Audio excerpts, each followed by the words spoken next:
Good day and welcome back to another DBZ Dokkan Metal video. In this video we're going to be taking a look at to cut a long story short, the GT Heroes Challenge of the Birth of the Shadow Dragons event. Now this is the boss rush stage.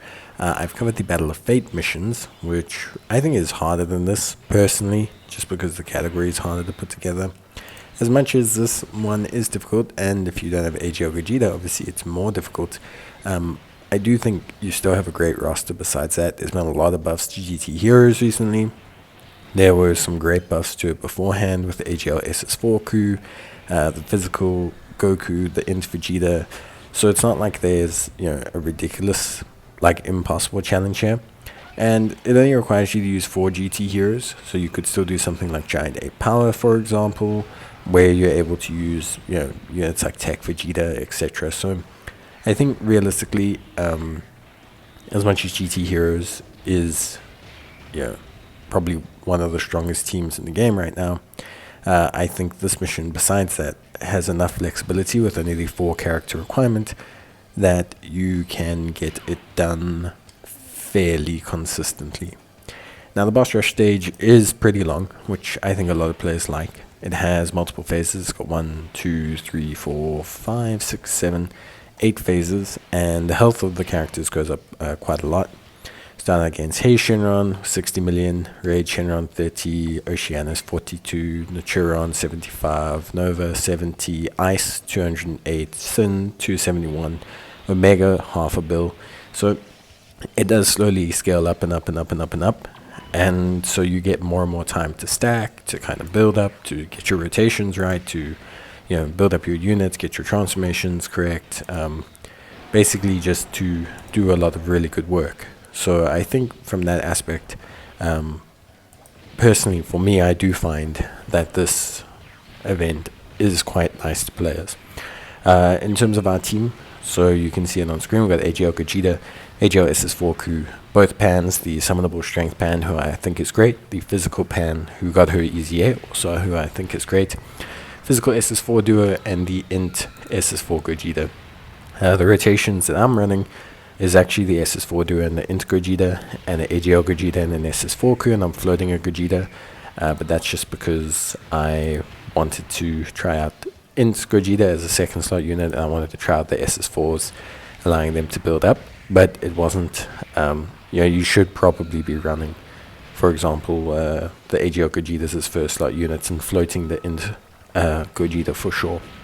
Get stacks with the SS4s, transform with SS3 Ku as quickly as possible, so you can get that 2-turn buff that he likes to give out, and you should be good to go.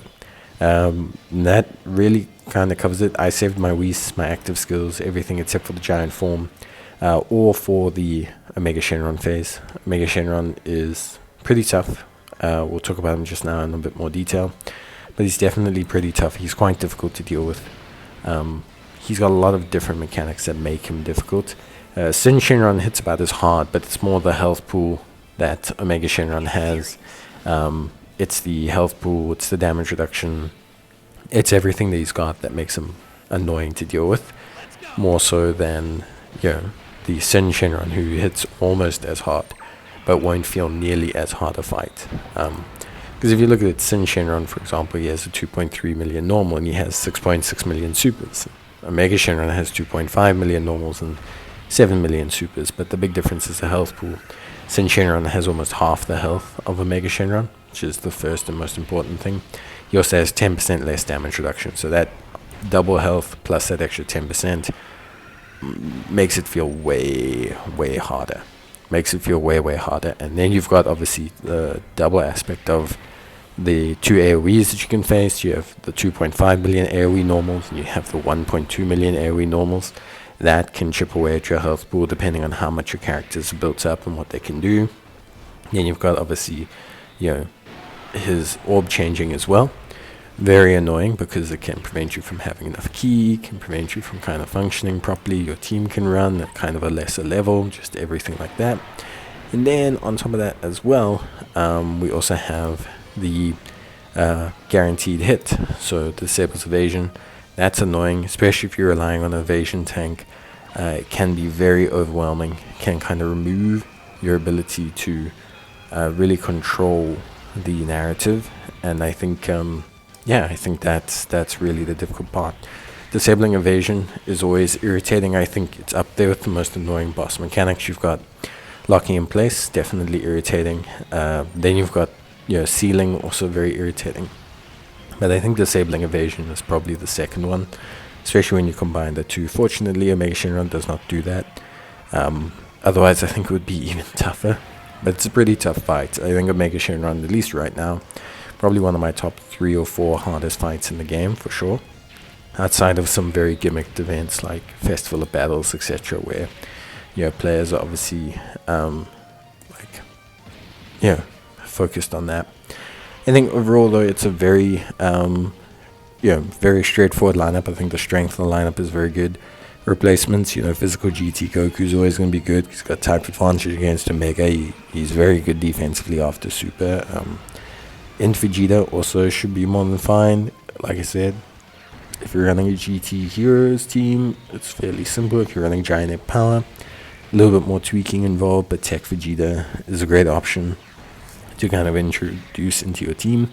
You also have the 2 SEZAs, Super EZA for Strength Goku, Super EZA for AGL Vegeta, and then you currently have the temporary boosted S's for Goku and Vegeta, so I think that's also really fun. So yeah, you've got quite a few options outside of this roster that you could definitely integrate in. My suggestions would be the Super EZAs for sure. I think they're really good. And they function really well. I think they come together excellently. For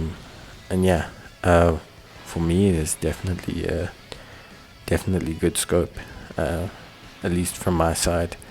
I think in terms of this team and everything, I think you have really good scope in terms of selection, good variety, decent roster. I think it all matters a lot, personally. So yeah.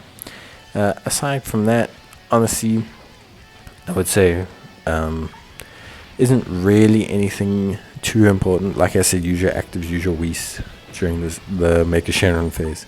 If you want to secure the victory, you can probably do it without the Whis. But if you like to play it safe, you just want to get the win, just use the Whis.